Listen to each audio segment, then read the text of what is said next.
जय हिंद साथियों। सिब्या एकेडमी के इस ऑनलाइन प्लेटफॉर्म में आप लोगों का बहुत बहुत स्वागत है। सारे साथियों को आज बता दें कि आज ये तीसरा क्लास आपके लुसेंट पॉलिटी का है और आज हम लोग प्रस्तावना जो भारतीय संविधान की हमारी प्रस्तावना है उससे संबंधित बहुत ही महत्वपूर्ण आपके पीवाईक्यू और एमसीक्यू क्वेश्चन लगे हुए हैं। इसलिए आप सेशन को पूरा देखिएगा, सेशन को लाइक करिएगा, सब्सक्राइब करिएगा, अधिक से अधिक लोगों तक शेयर करने का भी प्रयास करिएगा। चलिए आते हैं हम लोग क्वेश्चन पे। देखेंगे साथियों कि ये इसी तरह से डेली बाय डेली आपके सामने क्वेश्चन दिखाई देंगे। तो आते हैं हम लोग पहला क्वेश्चन। आपको दिख रहा होगा कि भारतीय संविधान की प्रस्तावना, आप जानते होंगे कि भारतीय संविधान की हमारी आत्मा भी इसी को कहा जाता है। तो इसलिए यहाँ से आपके जो भी क्वेश्चन आते हैं उसके बारे में एक एक क्वेश्चन के बारे में हम लोग जानने का प्रयास करेंगे। चलिए आते हैं, आपके सामने ये दिख रहा होगा कि बहुत ही लाजवाब क्वेश्चन। पहला क्वेश्चन है कि भारतीय संविधान के किस भाग को उसकी आत्मा कहा जाता है। तो आप देख रहे होंगे कि पहला ही आंसर आपका सही हो जाएगा, यानी प्रस्तावना को ही हम संविधान की क्या मानते हैं, तो हम संविधान की आत्मा मानते हैं। इसलिए ये क्वेश्चन आप रट लीजिएगा। चलिए आते हैं, देखेंगे कि मौलिक अधिकार को आप जानते होंगे कि 12 से लेकर के कहाँ तक इसका प्रावधान है, तो 35 तक प्रावधान है। आगे देखेंगे कि इसमें हम लोग नीति निर्देशक तत्व की बात करेंगे तो ये 36 से लेकर के कहाँ तक की बात है, 51 तक। और इस तरह से आप लोग इसको भी देख लीजिएगा। चलिए आगे बढ़ेंगे, हम लोग अगले नंबर के क्वेश्चन पर आ जाते हैं। देखेंगे मेरे साथियों कि अगला क्वेश्चन बहुत ही लाजवाब है। देखेंगे दिया है कि संविधान निर्माताओं ने किस पर विशेष ध्यान दिया था। संविधान जो निर्माता थे किस पर विशेष ध्यान देने का काम किया था, तो आप लोग जानते होंगे कि सबसे ज़्यादा, यानी जिसको हम लोग आत्मा मानते हैं, सबसे ज़्यादा उसी पे यानी प्रस्तावना पर ही बल दिया था। आगे देखेंगे मूल कर्तव्य। ये देखेंगे कि मूल कर्तव्य जो हमारा 42वां संविधान संशोधन 1976 के स्वर्ण सिंह समिति की सिफारिश पर जोड़ी गई थी। तो इस तरह से मूल कर्तव्य के बारे में आप जानिएगा। आगे देखेंगे कि ये आपको बताए हैं कि ये आपके 12 से लेकर के कहाँ तक है, तो 12 से लेकर के 35 तक। और ये देखेंगे आपके 36 से लेकर के कहाँ तक है, तो 51 तक। चलिए आगे बढ़ेंगे, हम लोग अगले नंबर के क्वेश्चन पर आ जाते हैं। अगला नंबर का क्वेश्चन आपके सामने है। यह भी क्वेश्चन बहुत ही लाजवाब है। चलिए देखेंगे, भारत में जन प्रिय संप्रभुता, यानी क्योंकि भारत के संविधान की प्रस्तावना शुरू होती है इन शब्दों से, किससे शुरू होती है, तो आप सारे लोग जानते होंगे कि हम भारत के लोग संप्रभुत्व संपन्न समाजवादी लोकतंत्रात्मक गणराज्य की, यानी ये आपकी पूरी तरह यहीं से कि क्या, हम भारत के लोग भारत को, यानी इस तरह से आप देखेंगे यहीं से शुरुआत होती है। इस तरह से आपका ऑप्शन क्या सही हो जाएगा, तो डी नंबर का ऑप्शन सही हो जाएगा। चलिए आगे बढ़ेंगे, हम लोग अगले नंबर के क्वेश्चन पर आ जाते हैं मेरे साथियों। देखेंगे यह भी क्वेश्चन, एक एक क्वेश्चन बहुत ही लाजवाब है, इसलिए आप लोग सेशन को पूरा देखिएगा। चलिए देखेंगे, भारत को गणतंत्र क्यों कहा जाता है, क्यों कहा जाता है भाई गणतंत्र, तो देखेंगे इसकी विधान मंडलों की अधिकतम संख्या जनता द्वारा प्रत्यक्ष चुनी जाती है। नहीं, ये बात तो गलत है। देखेंगे यह राज्यों का एक संघ है। देखेंगे कि यह भारतीय नागरिकों का मूल अधिकारों का उपयोग करती है। नहीं, यहाँ राज्यों का प्रमुख निर्धारित अवधि के लिए, यानी टोटल कितने दिन के लिए चुना जाता है, तो 5 वर्ष के लिए चुना जाता है, इसी के कारण इसको गणतंत्र बोलते हैं। तो यानी इस तरह से आंसर इसका क्या सही हो जाएगा, तो आंसर आपका डी नंबर का आंसर सही हो जाएगा। चलिए आगे बढ़ेंगे, हम लोग देखेंगे यह भी क्वेश्चन, देखन में छोटा लगे घाव करे गंभीर, यानी भारत है, भारत क्या है, तो आप सारे लोग जानते हैं कि भारत का अपना निजी कोई भी धर्म नहीं है। इस तरह से यानी इसका आंसर क्या सही हो जाएगा, तो भारत कैसा है, तो भारत धर्मनिरपेक्ष पंथ निरपेक्ष राज्य है। यानी इस तरह से इसका आंसर आपका 5वें का आंसर कौन सही हो जाएगा, तो ए नंबर का आंसर सही हो जाएगा। आगे बढ़ेंगे मेरे साथियों, देखेंगे कि आगे आपके सामने दिख रहा होगा कि यानी अगला क्वेश्चन है कि धर्मनिरपेक्षता का अर्थ क्या होता है। पहले तो वहाँ धर्मनिरपेक्ष कौन सा था, तो धर्मनिरपेक्षता। यहाँ देखेंगे कि धर्मनिरपेक्षता का अर्थ क्या होता है, तो आप सारे लोग जानते होंगे कि राज्य सरकार द्वारा किसी धर्म को स्वीकार नहीं किया गया, यानी कोई ऐसा धर्म नहीं है जो ये कह दिया जाए कि भारत सरकार का ये धर्म है, यानी हमारे संविधान में इस धर्म का प्रावधान है। तो यानी इस तरह से आप देखेंगे कि ये आंसर कौन सही हो जाएगा, तो आंसर नंबर आपका सी नंबर का आंसर सही हो जाएगा। आगे बढ़ेंगे हम लोग अगले नंबर के क्वेश्चन पे, बहुत ही लाजवाब क्वेश्चन है, आपके सामने ये दिख रहा होगा। देखेंगे कि दिया है भारत एक धर्मनिरपेक्ष राज्य है, इसका मतलब क्या हुआ, तो आप सारे जो लोग जानते होंगे कि इसका मतलब क्या हो गया। तो अभी अभी आपको बताए हैं कि किसी निश्चित धर्म का समर्थन यानी हमारा भारतीय संविधान नहीं करता है, यानी इस तरह से कोई इसका निजी धर्म नहीं है। तो यानी इस तरह से आंसर क्या सही हो जाएगा, तो आंसर इसका आंसर डी नंबर का सही हो जाएगा, क्योंकि धर्म विरोधी नागरिकों का समर्थन बहुसंख्यक समुदाय के धर्म का समर्थन करता है, अल्पसंख्यक समुदाय के धर्म का समर्थन करता है। तो ऐसी कोई बात नहीं है। ये देखेंगे ये सारी की सारी बात गलत है। यानी ये धर्मनिरपेक्षता का अर्थ ही है कि किसी निश्चित धर्म का समर्थन नहीं करता है, यानी हमारे संविधान में किसी धर्म का स्पेशल कोई धर्म के लिए मान्यता नहीं है। चलिए आगे बढ़ेंगे, हम लोग देखेंगे कि गणतंत्र गणतंत्र होता है। गणतंत्र क्या होता है भाई, इसको भी आप जानने का प्रयास करिएगा। देखेंगे केवल एक लोकतांत्रिक राज्य है, अध्यक्षीय शासन प्रणाली वाला राज्य है, संसदीय शासन प्रणाली वाला राज्य नहीं। यहाँ देखेंगे कि यहाँ का जो अध्यक्ष बनता है, यानी अध्यक्ष का मतलब हमारे वहाँ जो राष्ट्रपति बनते हैं, और राष्ट्रपति का पद वंशानुगत, राष्ट्राध्यक्ष का पद वंशानुगत नहीं होता है। वह निश्चित एक 5 वर्ष के लिए ही निश्चित किया जाता है, फिर वहाँ देखे होंगे कि बदल जाता है। आगे बढ़ेंगे हम लोग, अगले नंबर के क्वेश्चन पर आ जाते हैं मेरे साथियों।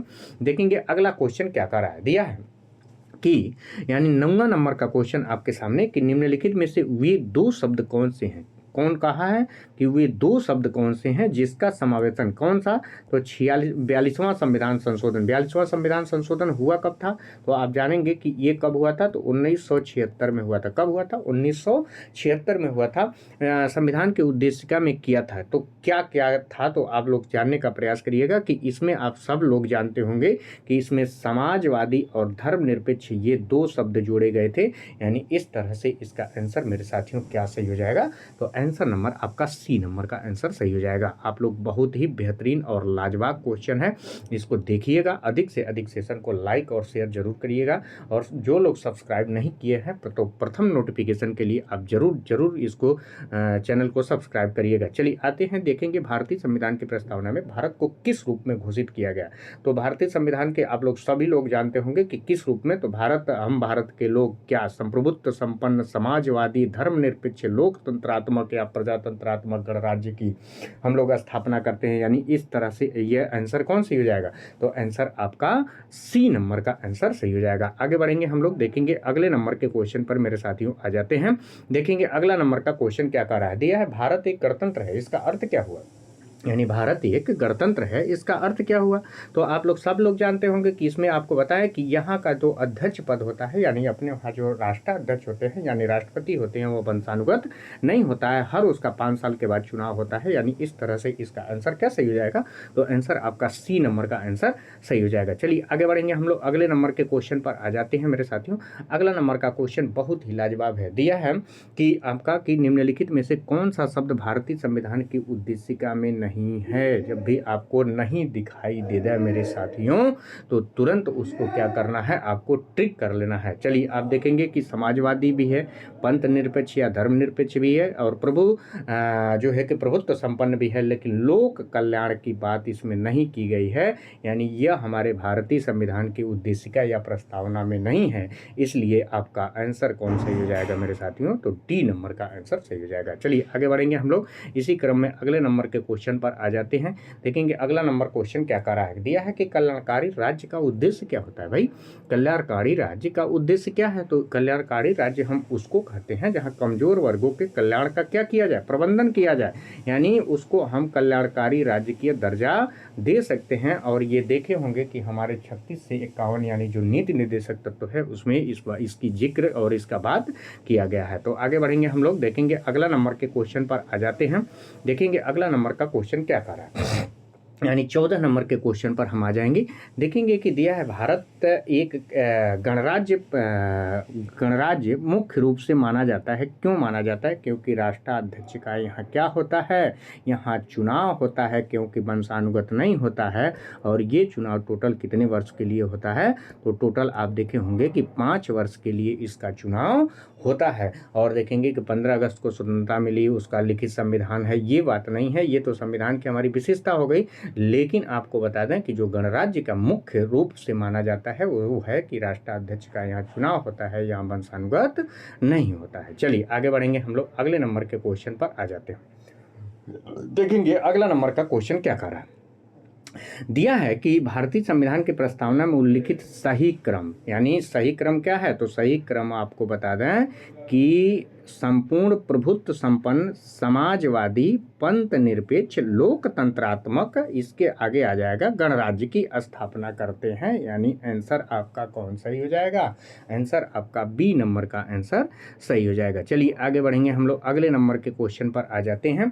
देखेंगे मेरे साथियों कि अगला नंबर का क्वेश्चन क्या कर रहा है। संविधान की प्रस्तावना प्रयुक्त शब्द बहुत ही ये चर्चा में रहा कि सेकुलर हम किसको कहते हैं। तो आप लोग सारे लोग जानते हैं कि सभी नागरिकों को धर्म एवं उपासना की क्या दी गई है? स्वतंत्रता दी गई है। यानी 23 से 25 आपका जो मूल अधिकार है, तो ये देखेंगे कि आपके ये मूल अधिकार में है कि सभी नागरिकों को धर्म एवं स्वतंत्रता उपासना की क्या दी गई है? स्वतंत्रता दी गई है। यानी इस तरह से इसका आंसर क्या सही हो जाएगा? ए नंबर का आंसर सही हो जाएगा। चलिए आगे बढ़ेंगे हम लोग, अगले नंबर के क्वेश्चन पर आ जाते हैं। देखेंगे अगला नंबर का क्वेश्चन क्या कर रहा है।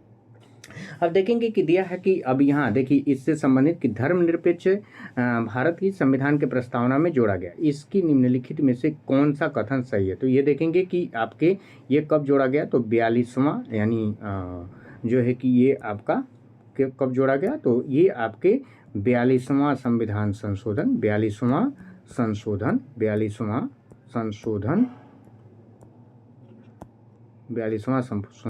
1976 के द्वारा जोड़ा गया। ठीक, अब ये देखेंगे यानी पहला बात क्या है? सही है। दिया है 44वां संविधान संशोधन, नहीं, ये देखेंगे 42वां संविधान संशोधन द्वारा जोड़ा गया, तो ये एकदम बिल्कुल सही है, यानी ये भी बात सही है। तो आप देखेंगे कि अब दिया है कि क्या मूल संविधान में उत्तर ये चुन करके यह मूल प्रस्तावना में था? नहीं, यह मूल प्रस्तावना में नहीं था, क्योंकि यह आपके 42वां संविधान संशोधन द्वारा जोड़ा गया। यानी कह सकते हैं 1 और 3 सही है, यानी आंसर आपका कौन सही हो जाएगा? तो बी नंबर का आंसर सही हो जाएगा। चलिए आगे बढ़ेंगे हम लोग, देखेंगे अगला नंबर का क्वेश्चन क्या कर रहा है। दिया है भारतीय संविधान की प्रस्तावना में क्या हम भारत के लोग, क्या हम भारत के लोग का अर्थ क्या है? तो हम भारत के लोगों का जो अर्थ है वो अर्थ है कि भारतीय गणराज्य की जो प्रभुसत्ता होती है वो किस में निहित होती है? तो जनता में निहित होती है मेरे साथियों। यानी इस तरह से आंसर आपका क्या सही हो जाएगा?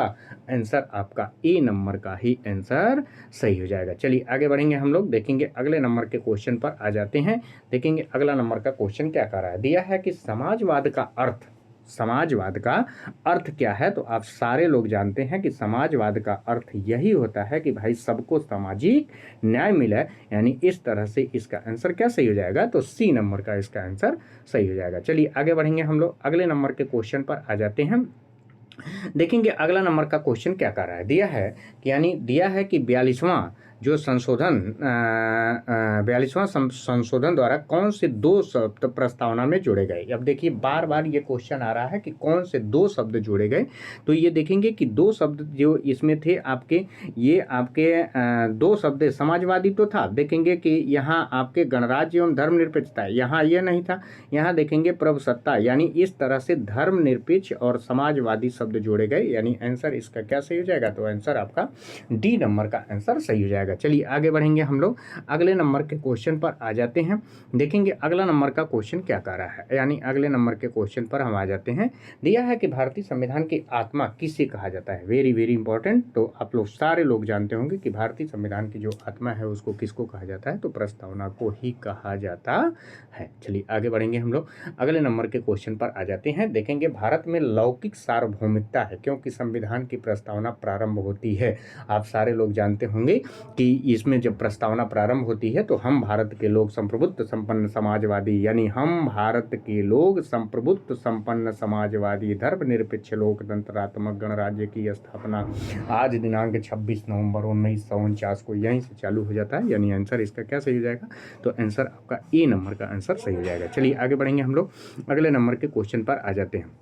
अब देखें भारतीय संविधान की जो प्रस्तावना है उसमें किस क्रांति का प्रभाव नहीं झलकता है। तो आप देखेंगे फ्रांसीसी क्रांति का भी प्रभाव झलकता है, अमेरिकी क्रांति का भी चलता है, जो है कि बोल्शेविकी क्रांति का भी चलता है, लेकिन चीनी क्रांति का प्रभाव नहीं झलकता है। यानी आंसर आपका क्या सही हो जाएगा? तो डी नंबर का आंसर सही हो जाएगा। तो इस तरह से आप देखेंगे मेरे साथियों, आप लोगों के लिए इतना क्वेश्चन था। आप लोग इस सेशन को लाइक ज़रूर करिएगा। यानी क्या करना है? लाइक करना है, आपको सब्सक्राइब भी करना है और आपको शेयर भी करना है। और इसी के साथ हम लोग डेली बाय डेली ये ऐसे क्वेश्चन मिलेगा। तो इसलिए आप लोग इस सेशन को लाइक कर लीजिएगा, सब्सक्राइब कर लीजिएगा ताकि आपको नोटिफिकेशन मिलता रहे। धन्यवाद।